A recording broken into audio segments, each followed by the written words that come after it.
ఏ షేప్లోనైనా కావాలంటే వేలుతో తుంచి కూడా మేము గోలించుకోవచ్చు. ఇది చాలా బ్రహ్మాండంగా ఉందండి స్వీట్ డబుల్ కా మీఠా. ఒక గిన్నె తీసుకుందాము.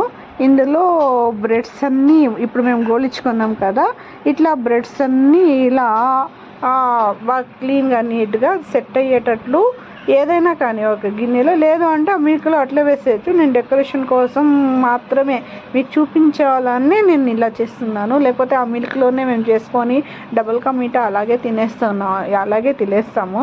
మీకు చూపించాలని నేను ఇలా డెకరేషన్ చేసినాను. ఇది రంజాన్ స్పెషల్, చాలా సూపర్గా ఉంటుందండి ఈ డబుల్ కా మీఠా. ఇది పాలు చూడండి, కస్టర్డ్ పౌడర్ ఇలా మిల్క్లో పాలు పోసినాం కదా, ఇలా దీనికి పీల్చుకునేటట్టు వేసుకోవాలి. ఇంకొంచెం మిల్క్ అయితేనే వేయచ్చు.